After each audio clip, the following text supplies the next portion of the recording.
Good morning, everybody. Good afternoon and good evening, and welcome to the 2025 Griffith University Gifted Education Symposium series. My name is Dr. Michelle Ronksley-Pavia.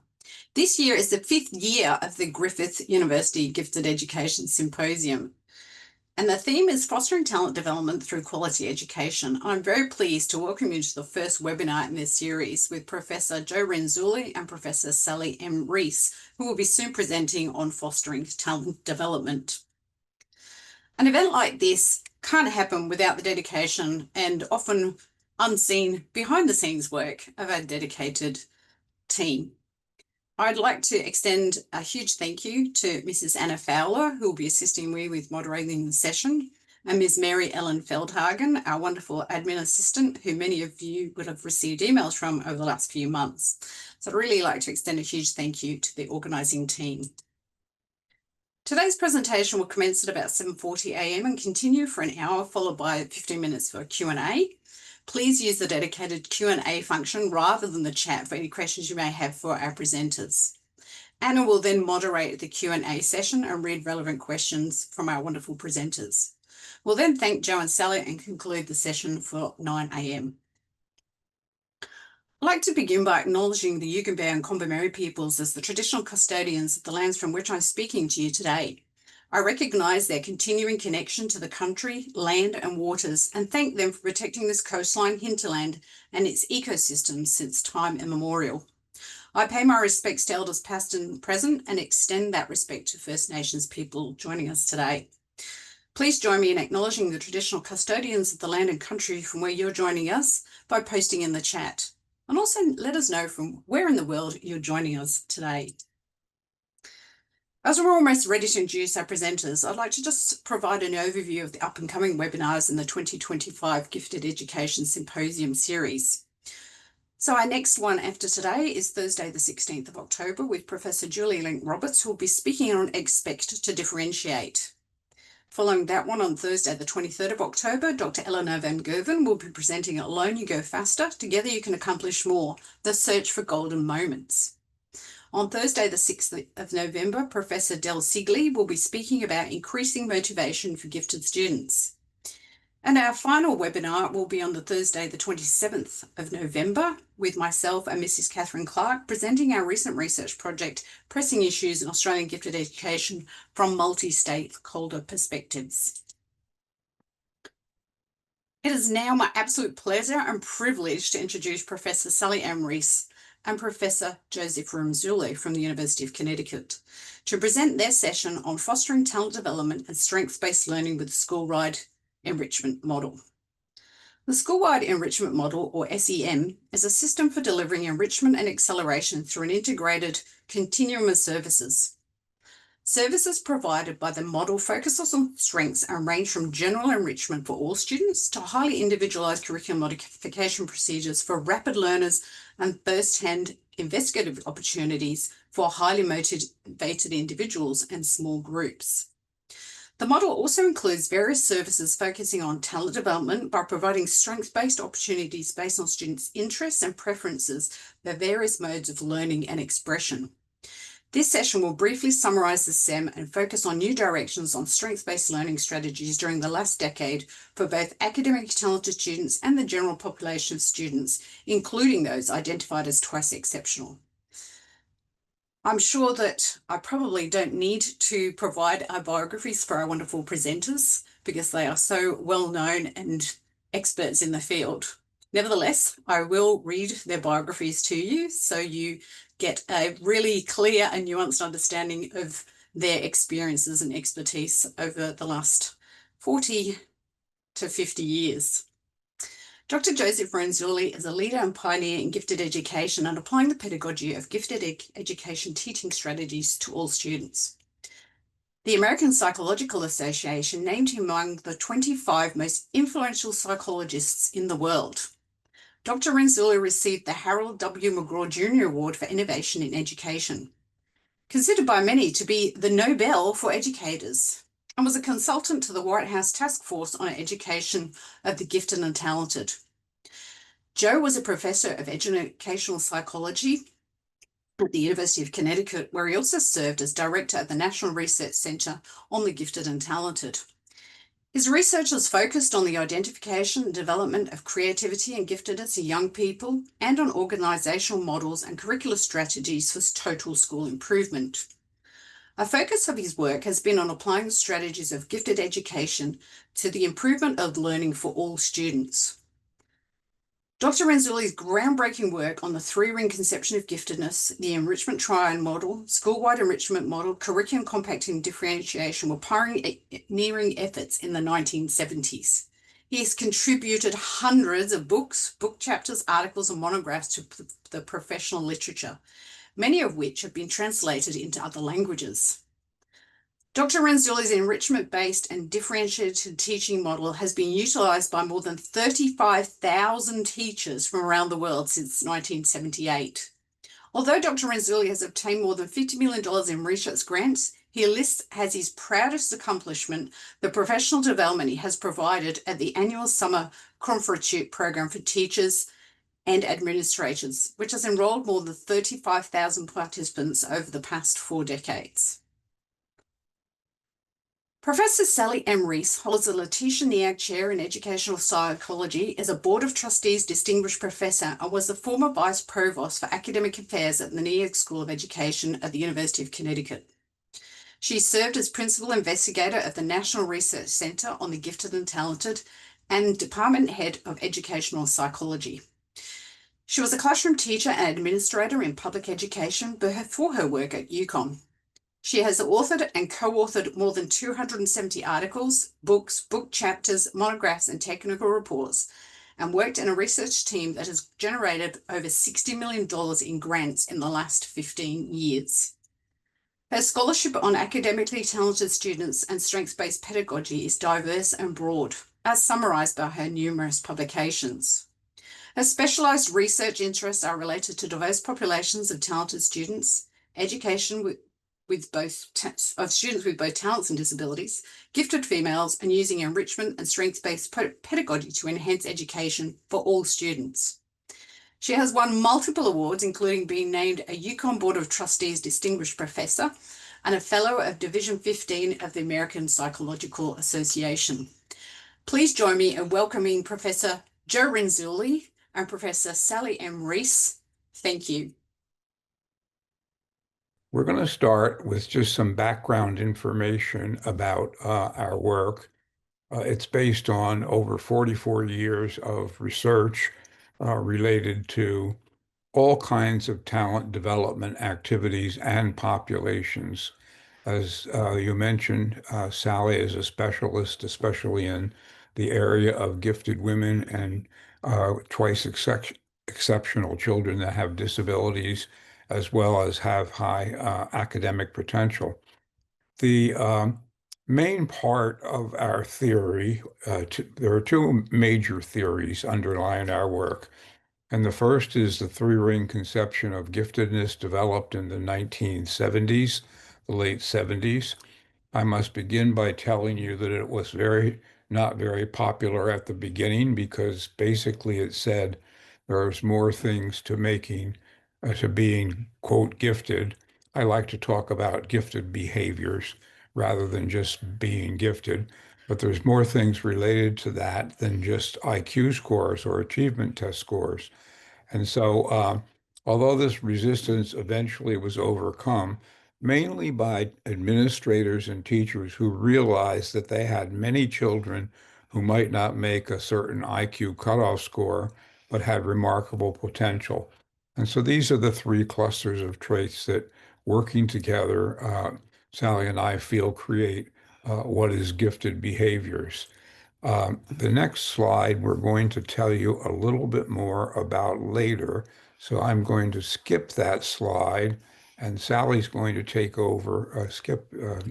So I think it's also important to note that this particular conception of giftedness, the three-ring conception, is really regarded as creative, productive giftedness. We should say, to begin with, when we talk about the school-wide enrichment model, which will be the focus of our discussion today, and we will be explaining all parts of it, the goal of this model is the development of creative, productive giftedness. So, first of all, Joe and I don't license or charge for SEM. It's implemented in thousands and thousands of schools across the world, across the country. And when we talk about creative, productive giftedness, we really try to discuss the types of creative, productive work that students will be able to do, again, based on three different clusters of abilities: above average ability, task commitment, and creativity, to make a difference, to do something, to create a new product, to make a difference in the world in a positive way. And we'll give you just one example of this. We've done a lot of work, as I said, across the globe, and oftentimes in higher poverty communities where they can't necessarily have a gifted program. There's oftentimes the schools use an enrichment approach for all students. But this is a young girl from a very, very poor area of Mexico, Chiapas, Mexico. And she was in a school-wide enrichment program, again, designed to foster talent development and also creative, productive giftedness. And she didn't have any hot water in her apartment. And also she had not had a hot bath or a shower. And there were 4 apartments in her small little stucco building. And she wanted to develop a solar water heater that would heat showers and baths in her community. So she first developed a very small one, and then her teachers, enrichment teachers, found her a mentor at a nearby university, and she was able to go on and develop enough of a solar water heater. All of this was done for under $10. Water bottles, an old window, some pipes, and you'll see tubes that she was able to get at very, very high discount. And so within, maybe a few months of starting this project, she was able to install in her apartment a solar water heater that not only heated her apartment, but could also be replicated to heat the other apartments in her building.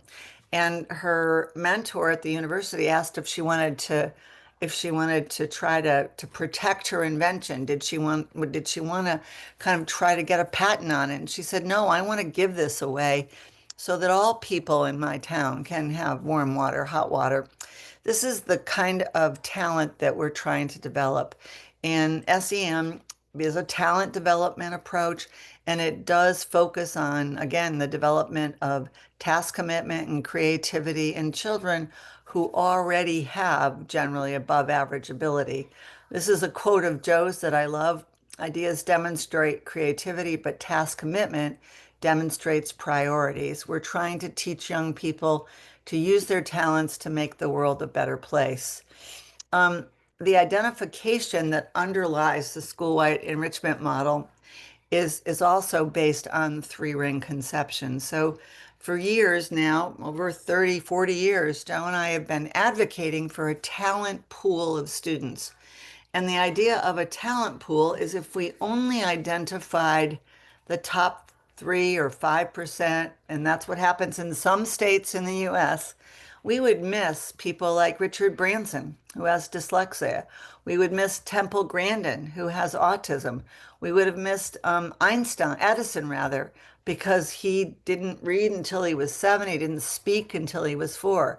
We certainly would have missed one of the most famous African American poets ever, because she had selective mutism for 5 years. We would have missed Steven Spielberg because he was not a very good student and oftentimes described himself as really a C student, except in the area of creativity. So by expanding our population to a higher level, 10, 15%, and by looking at nominations of highly creative kids, we believe we can identify many, many more children and many more students that will benefit. And that's why some schools use SEM as a theme for the whole school. They use it as a learning theme. They use it as a charter school theme. They use it as an idea. They use it as a pull-out program, an after-school program, a Saturday program. So it can be used in many, many ways. And now we'll show you a little bit about the model. Yeah, first of all, I want to mention that we differ from acceleration, when we talk about creative, productive giftedness, we don't argue that acceleration is not good, but it still refers to what Sally and I call lesson learning giftedness, learning more difficult material faster. And obviously, that's very good, especially when it comes to mastering the regular curriculum. But it also sometimes actually squeezes out young people who want to do creative projects. And you'll see some more examples of that as we move along. Now, the enrichment triad model has three service delivery components. And the first one is already on the screen, comprehensive strength assessment. We don't want to find out what children's deficits are. We want to find out what their strengths are. And in doing so, we've developed many instruments. One of our most popular instruments is called the Interstellizer. We have a learning styles inventory, an expression styles inventory, even an inventory that we ask students to take on belongingness. Do they feel accepted by their teachers and their peers? And so those instruments are all available for no charge, no permission required online at our University of Connecticut website. The second is, I've got to push the right button here. Curriculum modification. Okay. The second is curriculum modification techniques. And that's a very early part of our model where we found that some young people can learn a particular topic faster and more efficiently. And so we developed this topic. Sally will be speaking on it in a couple of minutes. And then down at the bottom of the cube, we have the theoretical model for called the school enrichment triad model, three different interrelated types of enrichment. And one of the things that I want to emphasize is that all children are provided with the two general types, type 1 and type 2. You'll get the meanings of those as we move along.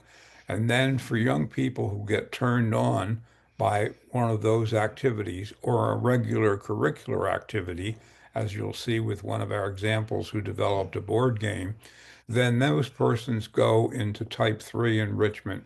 And type 3 enrichment is really the payoff of our model. And you'll be seeing several examples of that as we move along. Now, these three service delivery components are applied to three different school structures. The first is the regular curriculum. While separate gifted programs are excellent parts of any school services, we also want the regular curriculum to have what you'll learn in a minute called the 3 E's. And we want regular classroom teachers to do more challenging things than just information giving. Again, what we call lesson learning giftedness. The second is what's really been a center part of our model, and those are called enrichment clusters. And that's when a group of children who share a common interest select a group to go into that studies that interest, usually with a teacher or community person that has some strong background in photography or in archaeology or something that the children are interested in. We write little descriptions with clever titles. You'll see some examples of that, and then just a brief description. And we let the child select which one or which ones they go into, and we repeat them circularly over the years. Then the last area is just any other things that schools run separately for children, after school activities, clubs, things like that. On the right-hand side of the model are just several of the resources that Sally and I and many of our colleagues have developed over the years. Sorry. Over over the years, and again, most of that information is on our website, again at no cost or permission required. So that's an overall picture of the model. And now the real payoff. What are the goals of the model? We call it the 3 E's. The first is enjoyment. You know from your own life, your children's lives, your friends' lives, anything you enjoy doing, you work harder at and get better at and get more books and consult with more people with a common interest. Sally is a gardener, and people come from all over our small town just to see Sally's gardens, and they have a garden club, and they exchange endless amounts of information. They have speakers. So enjoyment really leads the list. Enjoyment leads to what we call engagement. Engagement is hard to define. Think of it as the first time you fell in love with someone, your whole body chemistry changed, or if you fell in love with something like Sally and gardening. And the third one is enthusiasm for learning. We know that most kids hate school. And one of the reasons we hate school is because it does not include a lot of enjoyment and engagement. Next slide, please. Uh, we differ from other approach in the fact that we provide general experiences for all students. As I mentioned earlier, this heightens students' interest, motivation, and creativity. Next slide, please. Uh, and here you see we provide that to all students. And then again, those that get turned on by a particular topic can what we call revolve into type 3 enrichment or enrichment cluster of their choice. And we're going to define type 1 and type 2 enrichment for you in a few minutes, but these are general types of enrichment. In some schools, all students receive all opportunities within SEM, and in other schools, there are some type 1s and some type 2s that are just actually reserved for high potential students. One of the things we're proudest of with our model has been over the years, the kinds of student creative productivity that we've seen and some of the longitudinal research we've done that shows how so many of the students that have been engaged in high-end, in-depth learning experiences, that is type 3 enrichment, have pursued these in college, have pursued careers in that, and you'll see a little bit more about this. We'll send you a PDF of this article, but we have 4 decades actually of summary of research on the SEM done not just by us, but by many, many other people. And during the session today, you'll hear a little bit more about some of that research. But there have been hundreds of studies done, and it's probably, besides acceleration, one of the most researched methods for educating academically talented students. This little diagram just emphasizes that we would like to place more emphasis on the right-hand side, assessment for learning rather than assessment of learning. We give so many teacher-made tests and achievement tests, and that tells us what children already know. Assessment for learning consists of characteristics. Next slide, please. Characteristics, put them all up. So at the top, we see assessment of learning, and on the left-hand side, we see other things that we've developed instruments for: interest, learning styles, expression styles, and executive function. And now we've developed a new one recently on leadership skills. And these are things that children complete themselves, and it gives us a picture into what their strengths are. And that's why we always talk about strength-based rather than just high ability.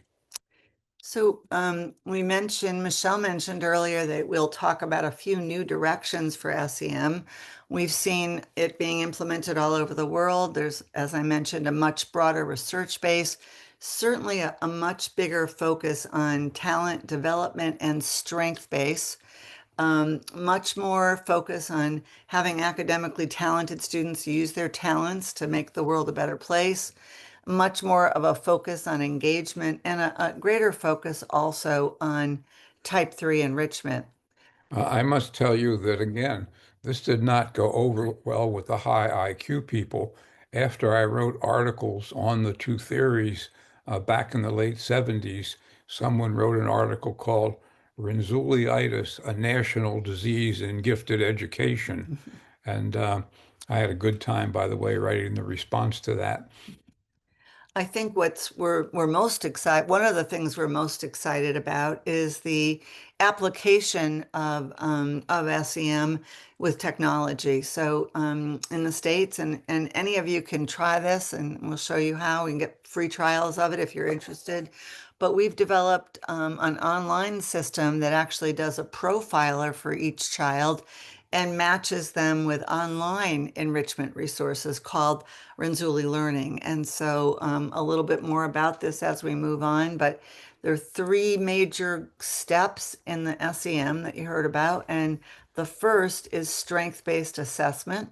We love to see every child have their own talent portfolio, either children in the talent pool or in schools that use this as a school-based program. We would love to see every child have a portfolio about their talents. If you think a little bit about it, our granddaughter who turned 7 over the weekend, we'd like someone to focus on her strengths. We'd like someone to look at her interests.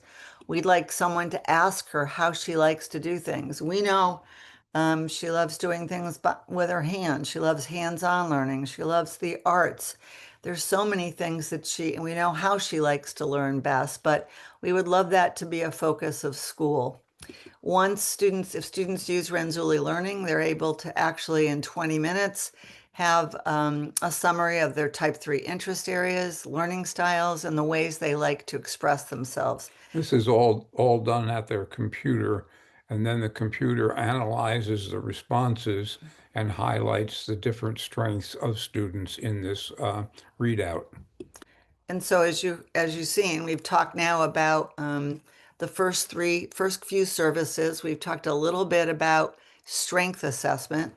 The second major service within the school-wide enrichment model has been one of our greatest challenges, and I think probably one of Joe's greatest contributions. So the differentiation movement really started with curriculum compacting. It's one of the first major strategies for differentiating curriculum. There are clear goals and benefits for compacting, especially eliminating boredom. Because I write on underachievement, I talk to parents and teachers all the time that have kids that are not doing well in school, that are bored, that are turned off. And compacting is one very highly researched method of differentiation that enables teachers to identify a student's strengths, document that they have mastery and that we can exclude content, and then change what they would have done into something that's a little bit more engaging and enjoyable. And that's where the whole notion of enrichment teaching and type 1 and type 2 and type 3 come in. And so the third service in the school-wide enrichment model are the 3 types of enrichment. We'll start with type 1. Type 1 is essentially exposing students to new places, topics, areas, online activities, movies, new areas that are offshoots of the regular curriculum or just actually areas that you might think they have an interest in because they're interested in science or history. Type 1s can be speakers, they can be movies.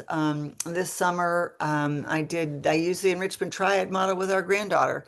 We took her to a number of local museums.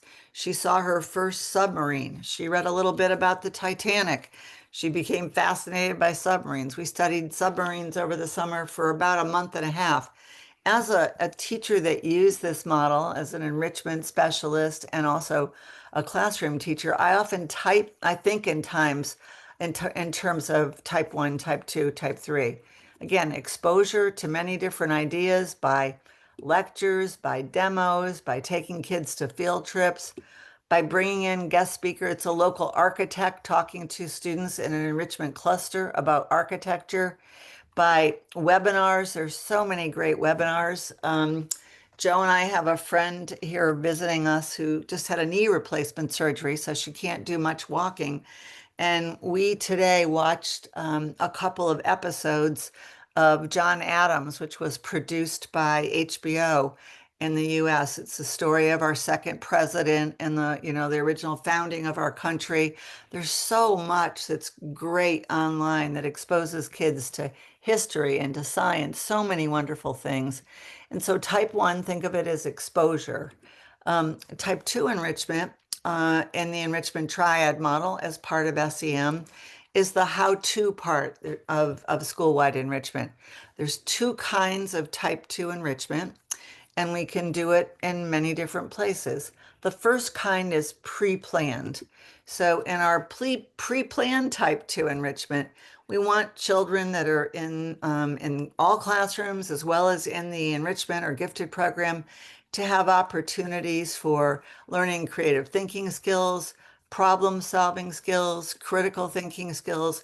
We want them to have the opportunity to move on and to be able to go into a whole different area in terms of what comes next.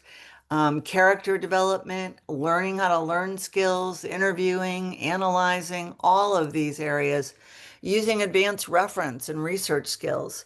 That would be for doing their own independent or small group studies, or even just the idea that in today's world, we want students to be able to check their sources, the technology skills that they need, not to believe something that might be on a website. The sixth area there, metacognitive technology skills, has become more important. Most children who have access to the internet can find all of the knowledge in the world, but they need to do it and also need to be careful that they don't go to some sites that we don't want them to go to. But the fact of the matter is that teaching young people how to find what we sometimes call in our work JIT, or just-in-time information, only information that you need or want to go to because you're studying something.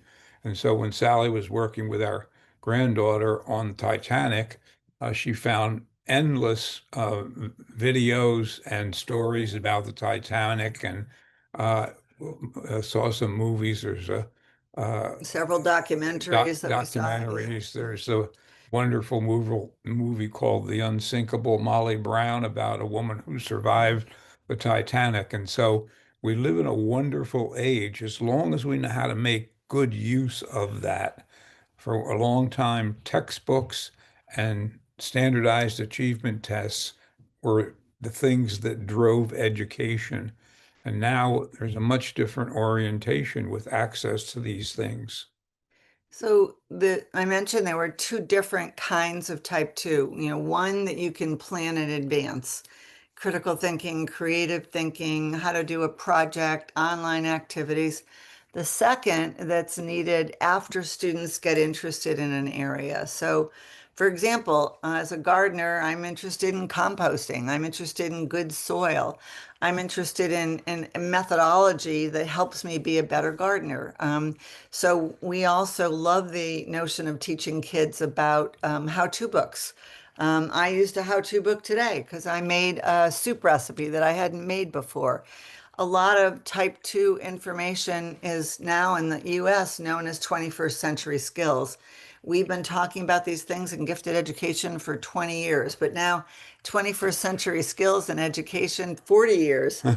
Talk about the need for creativity and critical thinking and problem solving and collaboration and communication. And these are all type 2 skills that are important. Schools that use SEM make some decisions about when and where they're going to introduce type 2 training, and when and where they're going to also use type 2 training to teach students how to do type 3s. So we mentioned earlier, and you saw this example, that type 3 investigations and projects are usually reserved for kids that are identified as having academic talents or that can have their curriculum compacted. And these youngsters oftentimes are young people that have motivation, that have been identified as having talents. And we have been fortunate enough in our long career and life together that we have seen thousands and thousands of these examples. People often ask me how I came about with some of these ideas. When I was a teacher, a science teacher, the Russians had just shot Sputnik into orbit, and the school superintendent, that's the highest officer in American schools, came to me and said, Joe, you've got to do something in science for our gifted kids. And he sent me a list of the names of all the kids in the school with IQs of 130 and above. And he gave me some money to start a Saturday program for these children. And I did, in fact, do that. But I also knew, because I was a general science teacher, that I could sneak some of my below 130 IQ kids into the Saturday program because they were as good or better at science than just the kids who simply had a 130 IQ. And so sometimes we've got to try to be a little flexible with the system. And those kids did as well or better in my Saturday program as the kids with higher IQs. And so the notion of this, as you heard from Joe, goes back a long ways. We'll give you a few examples of type threes. I think this is a really fun one. So a little boy in West Hartford, Connecticut, used the school-wide enrichment model. Again, there's thousands and thousands of SEM programs. Since we don't charge or license, we oftentimes, I don't even know. We sometimes get letters or emails or videos from schools, that are half an hour away that are using SEM. But one of our favorite times of year is always the end of the school year because we get great examples of type threes. So we'll introduce you to a young boy named Brooks, and Brooks was sitting with his mother when she called him in and said, I was watching a television show that had an interview with this young man named Sam. And when you think a little bit about Sam, this is the three-ring conception, and this is Joe's houndstooth of the interactions of other things that contribute to giftedness, including, courage and beliefs and some affective things that we characteristics that we talk about in terms of being able to be developed by doing type threes. So this is Sam Burns, and unfortunately, the story ends because he died, but he had a disease called progeria. But what Brooks heard was here. Rapid aging, Yeah, that is. it's rapid aging. What Brooks heard was is on this YouTube video, and we'll send this. We're gonna send the PowerPoint to you later today. But he heard Sam being interviewed, and Sam said he'd lived a very, very happy life, but he had a few regrets. And again, this is extreme rapid aging and broken bones and lots of difficulties in doing any athletics. So what Sam was saying is that he had one major regret, and he'd been fascinated by roller coasters his whole life, and he'd always wanted to ride on a roller coaster. So Brooks from West Hartford, Connecticut, writes to Sam and says, I'm going to try to develop a simulation of a roller coaster. And he spends the next 6 months of his young life, he's a fifth grader at the time, studying roller coasters, videoing roller coasters, reading how-to books about roller coasters, riding on roller coasters, sitting in the front seat, building a Lego model of roller coasters so he can get the engineering right, and then developing a simulation of a roller coaster. And here he is. He's a little guy. This is this type 3 that he did. And by the way, this is what Joe and I think about all the time. Think of if we could get talented kids to use their talents in a way to make our planet better, more peaceful, kinder. Wouldn't it be a better world all around? So in the end, he finishes this. He writes to roller coaster companies and says, hey, I've developed this great simulation, and here he is with the simulation. Maybe you should buy this and put it near your roller coasters.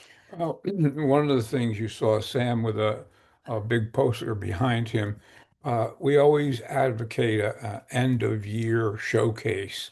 And kids come during the day. It helps them get ideas themselves. Parents come in the evening. And in one school where we had a board of education in America, they controlled the funds. They were getting ready to cut the funds of the enrichment program. So the night of the Board of Education meeting, we put lots of these different examples of the work of kids in the library where the meeting was held. And they came in and they looked around them, and one of them said, "Oh, that's my son. Oh, that's my daughter." And so you have to be your own best publicity agent. get to know the education editor of the biggest paper near you. So whenever a child does something like the examples you've seen, then basically letting more people know about it, and parents invariably will say, I wish my son or my daughter could do something like that. So again, we must be our own best PR persons.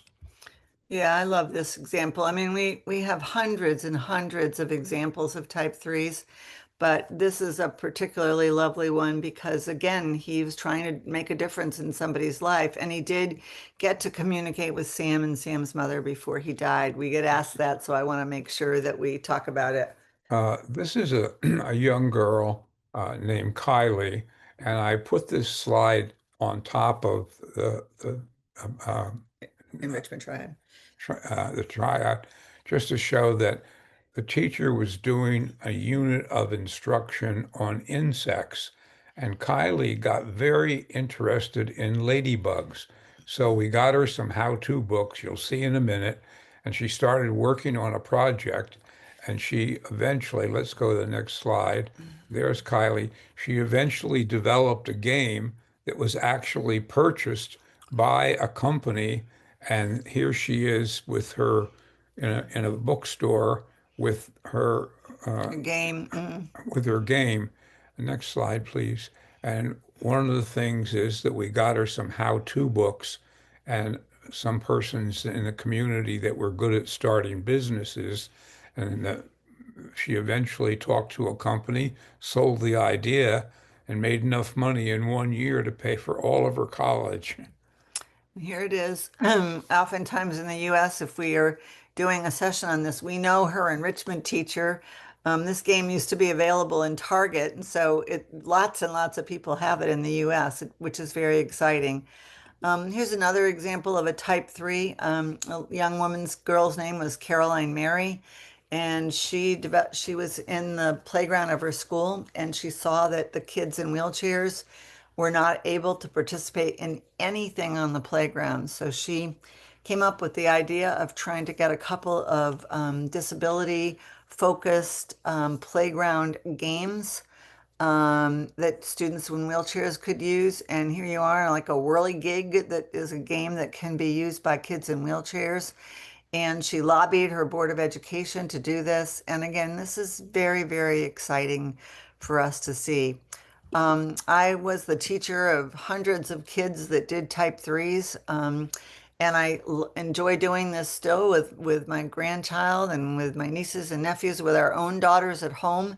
I use the enrichment triad model at home, but essentially these are the steps to creating a type three, including kids starting the development of a plan, which we call a management plan, having an interview with their teacher to make sure they're ready to start, focusing on the methodology, which we've told you about with how-to books, and on what they're going to need, getting help and feedback and encouragement to revise and polish. And then, of course, finding an appropriate outlet and audience, which is very important for any type 3 project. And think of outlets and audiences as things like science fairs, writing competitions, uh, dramatizations, putting a play on for the rest of the kids in the school. In the mind of the creative, productive person, it is the product outlet audience that is most important to them. If Sally and I didn't have this material on the screen today, there'd be no sense talking. So always think that talent must be time, energy, interest, all focused into something that will produce a product. Well, we mentioned Renzulli learning to you. These are some of the enrichment activities. Again, the only part of SEM that there's a small charge for, very reasonable charge. And it is, of course, an American company. We'd have to add resources from Australia, but I think the notion of doing a lot of this, having online resources that welcome kids and having opportunities to do creative thinking and following various interests online is a really interesting one, and I think it's what we'll see more in the future. So one of the big growth stocks, we like to say, of school-wide enrichment has been our opportunity for enrichment clusters. Enrichment clusters are opportunities for non-graded students in a school. So let's say I'm an enrichment specialist. At SEM schools usually have an enrichment specialist in a school of 500 students, which is a normal size school in the US. And we're going to do enrichment clusters. All kids will have the opportunity to come together and participate in an enrichment cluster. The cluster would normally be held on like a Wednesday afternoon. In many schools, they're held on Friday afternoons. All students come together that have a shared interest. Every cluster is designed so that there is a product or a service that will be done at the end of the cluster. And we're going to give you some examples of clusters in a few minutes. Let me just give you an example of a cluster that I did recently. While Sally's major interest is gardening, mine is bread baking. And a group of kids in a class on baking, their teacher got in touch with me because all they seem to do is brownies and cookies and stuff like that. And so I went online. First, I sent them an email telling them all the tools that groups of children would need, bowls, scrapers, whisks, and stuff like that. And I went through the steps, and my daughter helped me, and we took the project right to the bread going into the oven. And obviously, we couldn't wait an hour and 45 minutes. So I already had a completed loaf of bread, which I sliced for them and showed them the air holes and all of that in the bread. And I got so many wonderful notes from those children about that and telling me stories about their bread making. And so that was really one of the highlights of my year this year. And it was all done right from my very own kitchen. And of course, it was an introduction to chemistry. Bread baking involves chemistry. It involves yeast. It involves Mathematics. mathematics. And these were very, very young children. So many of them went home and told their parents they wanted to buy yeast and try making bread. They talked about sourdough. So it was these are great exposure experiences. We'll show you some other very popular. This is an enrichment cluster on television production, and it was done by the local public television station with students. This enrichment cluster was called Make a Difference, and in that, students identified and solved problems in their community, whether it be problems related to homelessness, whether it be problems related to loneliness, whether it be problems related to unattractive spaces at senior citizen centers. And again, we're very, very big on asking kids to do something that makes a difference. Regardless of what you might have heard at the United Nations from our current president, we have many clusters that focus on global warming and saving our planet. We have many clusters that focus on areas of high creative productivity like invention convention and poetry. So if you think of it this way, for 1 hour, an hour and 15 minutes of every week, when you have a principal willing to do this, there is a talent development enrichment atmosphere that transforms the entire school. All kids become involved in enrichment clusters, whether, they're interested in crime scene, whether they're interested in inventions and creative writing and writing a play and performing a play, and everybody gets involved. So in our presentation, we have included the major features of enrichment clusters in SEM. You see them here. Everything's directed towards the production of a product or service. Everybody participates, not just the GT kids. Students are grouped across grade level by interests. Teachers do not have to do another prep. A lot of this is John Dewey, Joe Renzulli learning with kids, hands-on learning. There's authentic methods are used. Joe used the authentic methods of a baker. I use authentic methods of a poet or a writer when I do enrichment clusters on writing, which is another area that I love in life. And all kids are doing different things. Always set aside time blocks. Again, Friday afternoons are very, very popular. And then we're doing things the opposite of regular schools. One of my favorite ever is this was an enrichment cluster called Social Entrepreneurship starting a business to help others. This is a little boy named Michael. He lived in upstate Massachusetts, the next state from us, in a very low income area. And Michael started a button making factory to raise money to buy coats and mittens and hats for people that did not have warm clothing, that had moved to Massachusetts from one of the Caribbean islands. And this is his face when we met him. The cluster had just finished. He'd raised over $200. He gave Joe a button with great pride, and we love to see that joy in kids' faces. Michael is a very talented child, and this really also engaged and got him moving. So in this cluster with Michael, there's the machine that he bought. And if you're interested in learning more about enrichment clusters, that's something that we found of a school in Brooklyn, New York. It's a great, great example of enrichment clusters. What's really fun about our work is that, again, since we don't really license or charge for anything with SEM, we're always surprised when someone sends us a video or an example of a great cluster, because we oftentimes don't even know the school's using our model.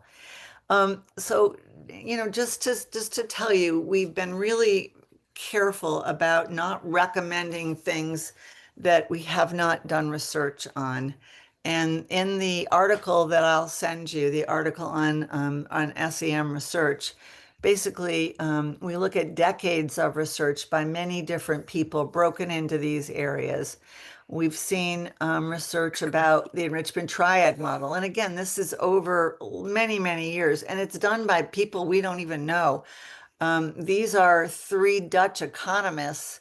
Joe took a sabbatic leave in Holland in the 1980s, and these are 3 Dutch economists that followed students in an SEM school for 3 decades, finding that they had higher incomes, that more of the women went into STEM areas, that they had higher job satisfaction, et cetera, et cetera. So we're proud of the research that we've done.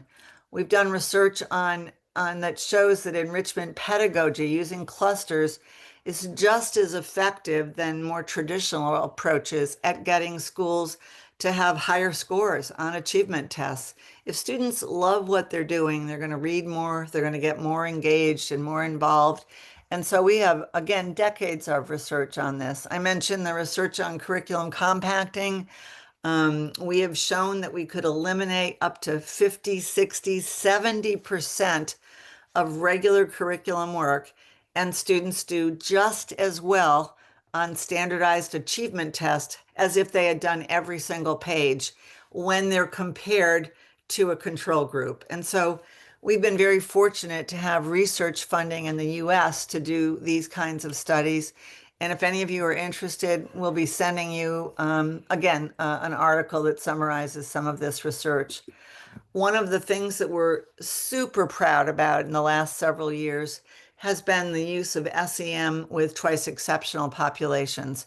So students that are academically talented but have autism. Students who are academically talented and have dyslexia or a specific learning disability. What you can find when you give opportunities for strength-based pedagogy, that's doing things that students enjoy, so much of school is better for these young people. And we love to see IEP goals based on strength-based assessment, strength-based opportunities. Some of you may know the work of Susan Baum, who was one of Joe's doctoral students and is a colleague and friend of mine. We've been looking for years at the use of the enrichment triad model in various types of LD programs and various types of programs for students with autism. And again, we feel very, very proud of the outcome of this research. We've also looked at using SEM to reverse underachievement. And some of the best numbers about reversal of underachievement come when students get to do a type 3 with a teacher that they select. So think about it. You find a topic you love, you work with a teacher you love, and all of a sudden you're no longer underachieving in school. Oftentimes, Joe likes to say that a lot of this is just organized common sense. And some of the work that we're proudest of is the longitudinal research that shows that students that do a type 3 when they're in school oftentimes will follow up and go into college and major in this area. So finding what you like and finding what you enjoy in school and then looking for a career in that area is incredibly important. This is just a summary of some of the longitudinal research. So, I guess in essence, we'd like to say that we believe that this model works. We also believe that teachers can enjoy it. I mean, so much of teaching should be enjoyment as well. Teachers enjoy working with an enrichment approach, and oftentimes using this kind of pedagogy gives teachers opportunities for more creative work, for more of a focus on social emotional learning and talent development. In the US, I think things like the government's Common Core State Standards has lobotomized our teachers. They just have to cover certain material a certain way in a given amount of time, and it's taken all the fun out of teaching. Imagine being the teacher at the side of one of the kids that you saw as an example today, and just seeing the excitement in that child's eyes because of what they've done.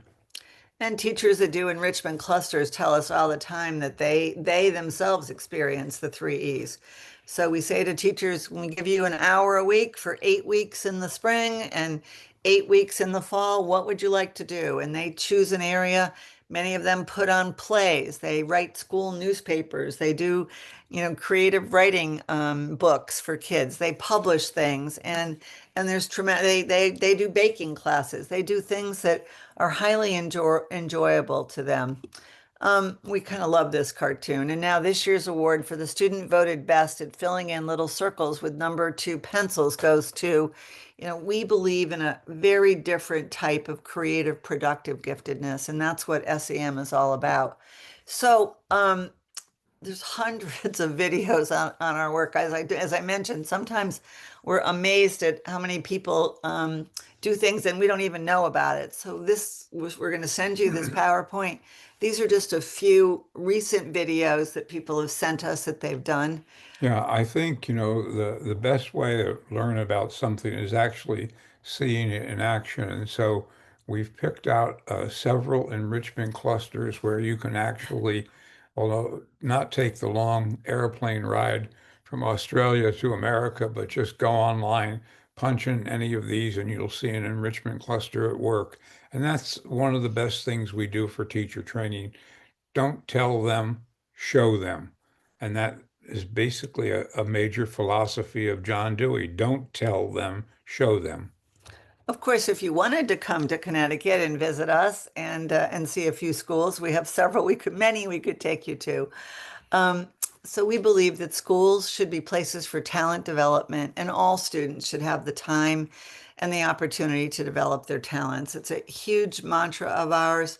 We've been talking about this for many, many years. Oftentimes, we do start with a talent pool, but I want to reiterate how many schools use SEM as a school-wide theme. And this is how we create giftedness. We create giftedness by providing students with opportunities, resources, and encouragement, but always, always, always in their area of interest. And so I want to blow up the little guy that started the button making company because I was there, and this was a classic example of a type 3. This is Michael. He tells Joe he's raised $280 for kids in the school that don't have winter coats or don't have mittens or gloves. And he says to Joe, he shows him the buttons and he says, would you like to take one of my buttons home?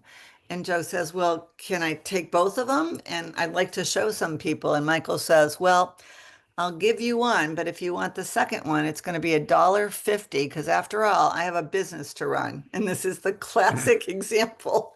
One of the things we talk about is the young person thinking, feeling. Feeling is very important. Thinking, feeling, and doing like the practicing professional, even at a more junior level than an adult scientist or salesman or astronaut. They're doing what the big guys do.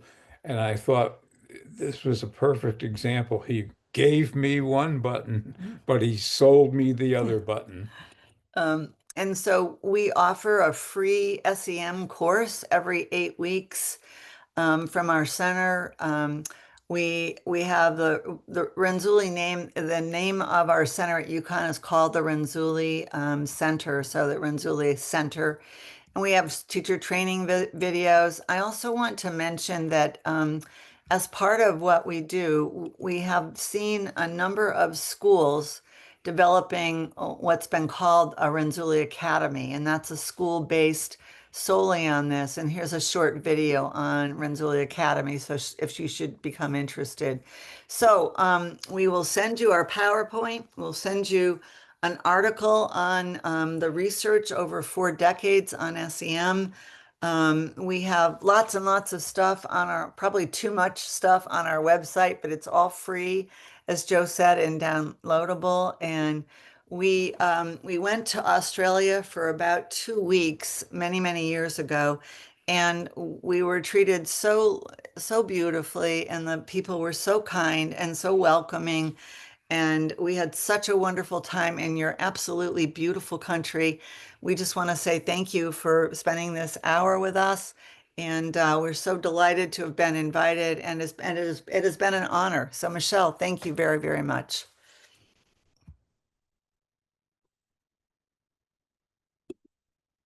Thanks, Joe and Sally. It's been an absolute privilege having you both sharing your insights, sharing your expertise and your experiences over many, many decades with us. So thank you. I'd now like to open the floor for Q&A that Anna's going to moderate for us. So Anna will be reading out the questions. If you've got a question, please put it in the Q&A chat rather than the general chat, because that allows us to then see which ones have been responded and which ones haven't. So I'll hand over to Anna now. Thanks, Anna.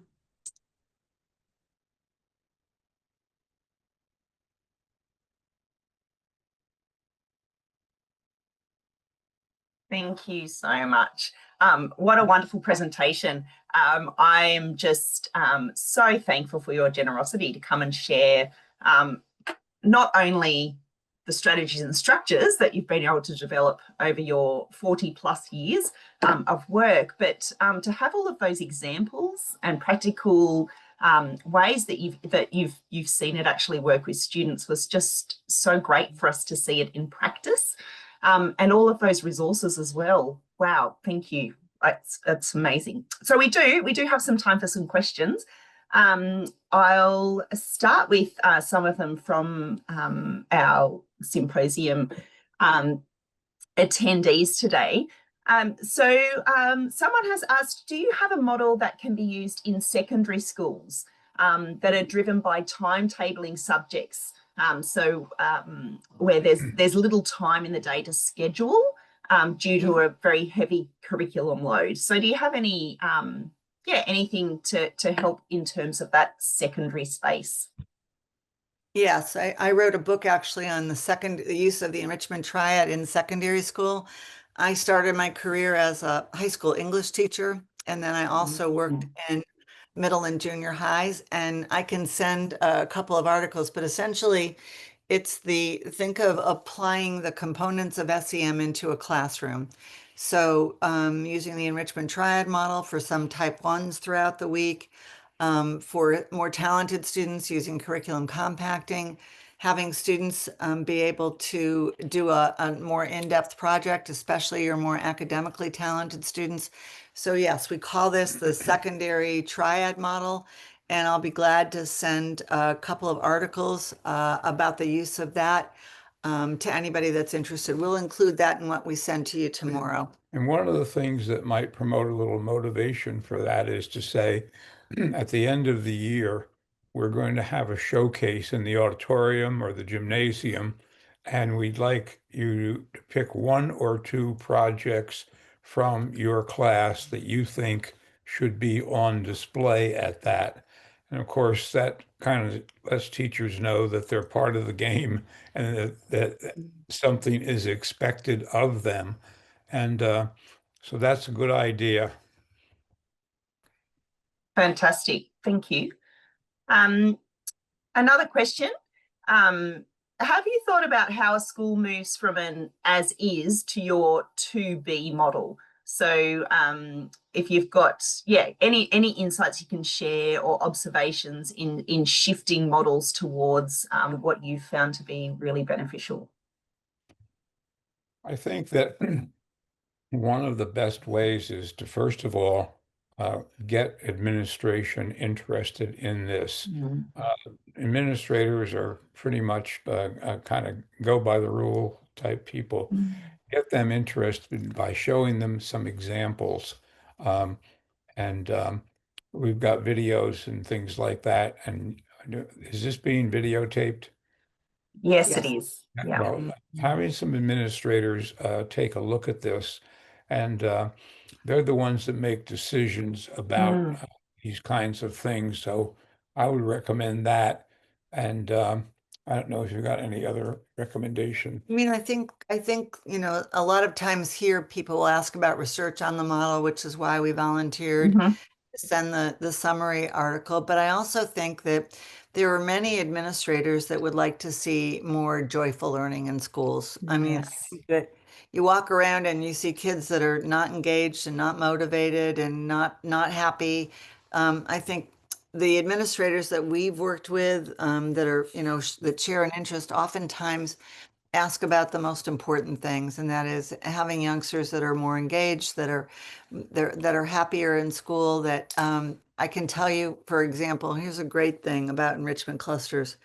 When we operate enrichment clusters in large, diverse schools, the students who are consistently those who have behavior challenges do not misbehave. So again, there's almost no challenges with behavior issues when students are doing stuff that they really enjoy. And I think that that's part of it. So talking a little bit about our other goals besides just, high scores, having kids that are more engaged, having students that are not dropping out, having students that are underachieving, that can also make a very big difference. One of the reasons that Sally did a marvelous summary on the research on the model is because administrators have a way of putting people off. And you've heard this if you've ever brought a new idea into your principal's office. He'll say, or she'll say, that sounds like a good idea, Gracie, but I'd like to see some research on that. And you say, I'm glad you asked that question.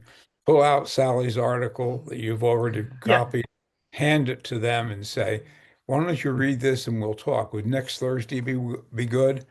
And make sure you get them back at the desk again and that they will read the article. So that's one of the reasons is that's one of our most popular articles. If a school is not using your wonderful school-wide enrichment model or is not wanting to take that on, do you suggest attempting the strategies in your single class? I mean, what would happen for those students that move on to the next class? Well, I think that first of all, you can only change what you can change in your class, but I can tell you that that's an excellent question. I mean, I think it's worthwhile to do it in your class because in essence, when we study gifted adults and we ask them, what made you go into this career? What made you have such an impact? I did a study of 15 women out of 1,500 professors at UConn. These are the 15 most eminent, most creative, most well-known. One of them is on track for a Nobel Prize in physics. I mean, these are the top women scholars at UConn. And when I said, what got you interested in this area of physics? What got you interested in toxicology? What got you interested in this area of history? It almost always goes back to one teacher. It goes back to one event, a field trip, a lecture, a teacher. So one year with somebody can make the biggest difference possible. And wouldn't it be great if that was you, if you did that? And I think that having those opportunities and having that type of impact where you bring in, for example, if you as a teacher do if I'm a reading language arts English teacher, if I do a 5-minute overview of one author a day, 5 minutes, who the author was, what their most famous book was, my favorite passage, or a great passage from that book. At the end of the year, I've exposed my students to 180 authors just in one year. So I think we've got to, and then think about project. If you've got a really talented student that has already mastered the regular curriculum or could master it in a fraction of the time, eliminate the content that he or she has already known and let them take that time to do something that they love. I think that I had a student in ninth grade when I first started teaching, got me interested in gifted education, led me to the work Joe was doing at UConn. Her name was Chris. I compacted the curriculum for her so that 4 days a week she didn't have to do the work. I had her check in with me every day, but then she went to the library. She read on her own. We had meetings where we chatted about her work. She wrote articles that year. She read additional books at way higher levels. I heard from her for 20 years afterwards. She told me I changed her life. She went on and got a PhD. I wish I could tell you it was in English. It wasn't, but nevertheless, I believe I gave her some of the tools to go on and do that. And that was one year. So we can make an incredible difference in a year. Yeah. While I think of it, there's been a great deal of attention in the States on social and emotional development. I don't know if that's true in Australia, but if it is, there's a program which is free by one of our colleagues at the University of Connecticut named Sandra Shafoulias. It's called Feel Your Best Self, and it's all based on puppetry, and kids absolutely love it. And Yeah. you can get that. Just go online and look for, is it Feel Your Best Self? Yep. It's been developed in association with the American Psychological Association. It's got strategies to reduce anxiety and help kids feel better about their world and the things that they do. It's ideal for students in elementary, second grade to sixth grade, but even middle school students love it. And they oftentimes, the middle school students take it home and do it with their sisters and brothers. So it's 3 or 4 minute videos that teach the strategy, and then it teaches you how to build a puppet to experiment with the various strategies. It's fabulous. It sounds very relevant for, the current population of students that we're seeing coming through. That sounds like a wonderful resource. Mhm. Can I switch to something slightly different? Someone is asking a little bit about their testing. So they've asked, when I compact the curriculum through a pre-test, I use 80% as an indication of mastery. Is this appropriate? So if you could give some feedback there, that would be great. Yeah, I mean, thank you for using compacting. Yeah, I think it's hard to answer across all situations because if you're testing one particular thing, 80% is generally considered mastery on most mastery learning profiles. However, if you're testing 2 or 3 things and the student has missed, the 20% they've missed is about one concept, then I would make sure I tried to teach that concept. But generally, yes. For example, mathematics and spelling and reading and language arts. There's so many different ways that you can use pre-assessment, but I think 80% is generally a fine way of saying you've just about got this mastered, or you've got it mastered, time for you to move on and do something else. And I love to hear that the pre-assessment is done for all kids, because one thing we've learned from compacting is when we extend the compacting to a whole classroom, there's almost always a youngster student or two that we identify that we did not know before, had advanced skills. So I love the fact that this teacher is using it for all kids. At least that's what it's like. And there's a good deal in this for kids.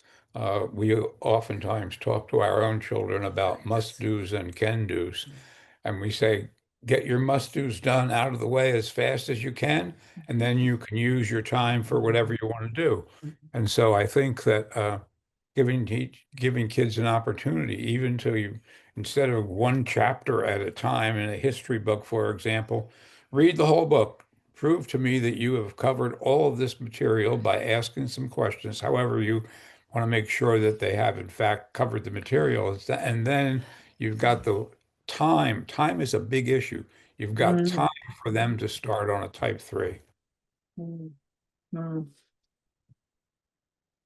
Another one that brings us into the very relevant world of our children and our students is how would you adapt the 3-ring conception of giftedness to account for the skills and dispositions of this 21st century student, such as creativity with AI, global empathy, collaborative problem solving, without actually losing the essence of your original model? So can you speak towards some of the, I suppose, that 21st century skill where we're interacting with, I suppose AI, it's a huge topic to kind of open up. I recognize that. But how can you use that to an advantage within your model? How have you seen it used? Well, AI is going to lead to many, many changes in education. One thing it cannot do, it can personalize what information you get. In fact, our Renzulli system does that for children. When we get the profiler, it picks then resources for that child. What it can never replace is the personal relationship between a teacher and a student, and a teacher who pays a lot of attention to his student, especially their interests, who takes time to talk to them about it, perhaps gives them some ideas for what eventually might become a type 3, or at least where they can find some type 1s. But I think that any teacher that I've had, kindergarten through graduate school, that I remember is a teacher who took the time to sit down with me and discuss what she or he thinks I might be interested in. My 7th grade teacher, Miss Kent, um, I was a kind of a troublemaker in school, and I was sitting on the detention bench, and she came out and sat next to me, and she said, "What happened this time?" And I told her, and she said, "You know, in that last activity we did, your writing was really good. Did you ever think about starting a school newspaper?"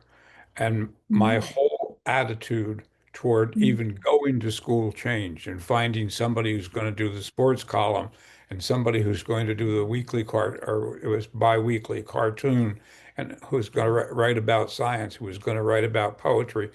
And I think that it was just the fact of the human interaction, which AI will never produce.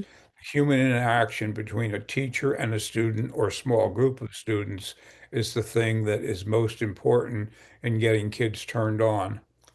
Yeah, let me go back to the beginning of the question because I think it was a really interesting question. 21st century skills and 3-ring conception, creativity is already one of them, task commitment and motivation. But much of how we apply that 3-ring conception to SEM deals with 21st century skills. So collaboration, the communication, the working together, that identifying interests. We kind of feel like really of all approaches in gifted education, ours is the most identified with 21st century learning because of the kinds of products that we encourage students to do, working together in enrichment clusters, working together on type 3 group projects as well as individual ones. And then the notion that creativity can be developed. We know that talents can be developed, but creativity can also be developed. Task commitment can be developed. They're not stable to begin with. That's the growth part. That's the talent development part of SEM. Yeah, and as far as task commitment is concerned, people always ask me, what is it and how did it get into that diagram? I studied a lot of very famous people, and inevitably they talked as much about hard work as they did about their creative idea. And in some of the reading that I did, Thomas Edison did two things. One thing he did was he punched in, the time clock that you punch in on. He punched in, even though he was the boss and owned the country, he punched in and punched out every day. And the second thing, he never had a clock in his office. And so I think it's things like that cause you to get totally dedicated to working on something. Mm, mm. That's amazingly interesting. I had no idea. I had no idea about that. I think we're all very led by our clocks, aren't we? A question in regards to teachers. Is there any research that you've done that focuses on classroom teachers and their experiences of the impact of the school enrichment model on the teachers themselves? Oh, yes. Yeah. Several studies have been done. Studies have been done on classroom experiences. Studies have been done on using SEM as a way to provide talent development for the whole school and how teachers and principals think about that. There have been studies done about teachers' efficacy with compacting. Teachers, we've asked teachers what the best part and the worst part about enrichment clusters are. So multiple studies, and those are summarized. We've also had a number of dissertations done, and I only use published articles in the 4-decade summary that we're going to send you, but there have been a number of dissertations done on teachers' attitudes towards compacting, towards the enrichment triad model, towards enrichment clusters.